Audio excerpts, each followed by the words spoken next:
estamos aqui para mais uma aulinha de Química. Então, hoje, para começar o nosso segundo semestre, né, esses últimos meses do ano, nós vamos começar vendo ligação química. E aí eu dividi essa aulinha para vocês em 3 partes: ligação iônica, ligação covalente e ligação metálica, para o vídeo não ficar muito cansativo. Então, vamos começar aqui com a ligação iônica, tá?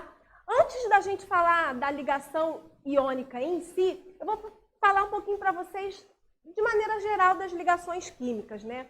Por que os átomos fazem ligação química? Os átomos fazem ligação química para adquirir estabilidade. Lembra que eu comentei com vocês lá dos gases nobres, que são os elementos estáveis da tabela periódica? Aí todo o elemento químico fica assim, ai, como eu queria ser um gás nobre, o gás nobre é tão estável. Então, por isso que os elementos fazem ligação química, porque eles querem adquirir estabilidade. E aí, como é que eles adquirem essa estabilidade? Pela teoria do octeto, né? Como a gente acabou de ver, todos os elementos querem ser um gás nobre. Mas o que esse gás nobre tem de diferente, professora? Qual é o diferencial dele que todo mundo quer ser um gás nobre? Bom, ele é estável porque ele tem 2 ou 8 elétrons na última camada. 2 é uma exceção, só o gás hélio que possui 2 elétrons na última camada. Todos os outros gases nobres possuem 8 elétrons na última camada. E aí é isso que traz a estabilidade do meu átomo. Então, todos os outros elementos químicos da tabela periódica, eles falam assim, eu quero ficar estável também. Então, para eu ficar estável, quer dizer que eu preciso ter 8 elétrons na última camada? Sim, eles precisam ter 8 elétrons na última camada. E é o que diz a teoria do octeto. Ó, um átomo adquire estabilidade quando possui 8 elétrons na camada eletrônica mais externa, ou 2 elétrons quando possui apenas a camada K, que é o caso do gás hélio. Bom, a partir daí, os átomos começaram, então, a fazer a ligação. E aí a gente aprende que a ligação iônica é aquela que corre pela transferência de elétrons, gente. Transferência de elétrons. Um átomo doa e o outro recebe. Bacana, fica todo mundo feliz. Ela acontece entre um metal e um não metal, também conhecido como ametal, tá, gente? Normalmente, quais são as características dos metais? Os metais normalmente têm 1, 2 ou 3 elétrons na camada de valência. E os ametais têm 5, 6 ou 7 elétrons na camada de valência. E aí o que acontece? Esses metais eles querem perder os elétrons e os ametais querem ganhar os elétrons para adquirir a estabilidade. Professor, se eles querem perder, como é que eles vão ficar com 8 na última camada? É o que nós vamos ver agora. Bom, vamos lá. Coloquei aqui um exemplo para vocês. Ó, o Na, o sódio, se você fizer a distribuição eletrônica dele, ó, 1s2, 2s2, 2p6, 3s1. Na última camada aqui, gente, do sódio, a camada 3 é a última camada do sódio. Ele tem 1 elétron na última camada. Agora, raciocina comigo. Ele tem que ficar com 8 na última camada.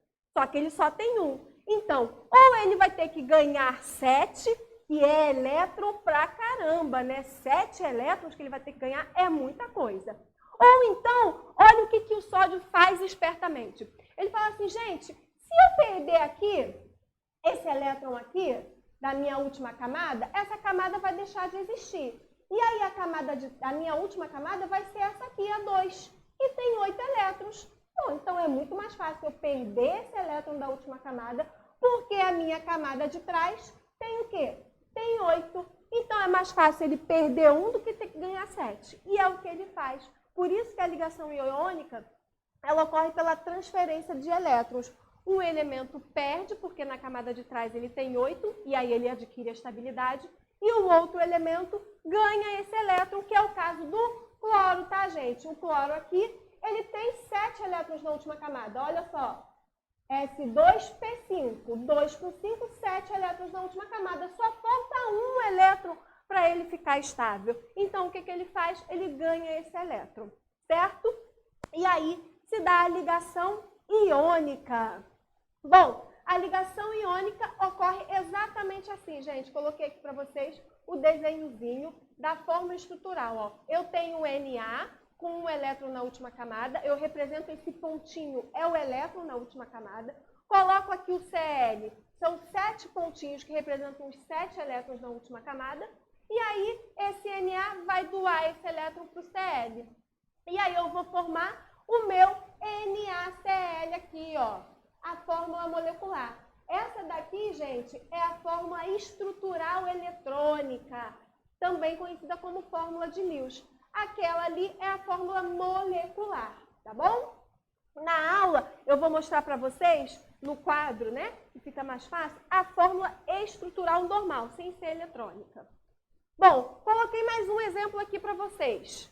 O exemplo é o Al e o flúor, o alumínio e o flúor. Quando eles fazem ligação, eu quero saber qual tipo de composto que ele forma quando ele faz ligação química. Faça a distribuição aqui para o alumínio, vejo que ele tem aqui, ó, camada 3 elétrons na última camada. Então, é mais fácil ele perder esses 3 elétrons, porque, novamente, igual ao sódio, ó, quando ele perde, a camada de trás, que é a camada 2, tem 8. E aí, essa camada vai passar a ser a última. Então, ele quer perder. O flúor também tem 7 elétrons na última camada, igual o outro elemento que a gente viu. Então, ele quer ganhar. E aí, o que a gente faz? Por representação, bota o alumínio com os 3 elétrons aqui, bota o flúor com 7. O alumínio vai dar 1 para o flúor. Só que aí o flúor fica estável, o alumínio não fica. O que a gente precisa fazer especificamente? A gente precisa colocar mais flúor, porque o alumínio precisa dar 3 elétrons. Até agora ele só deu 1.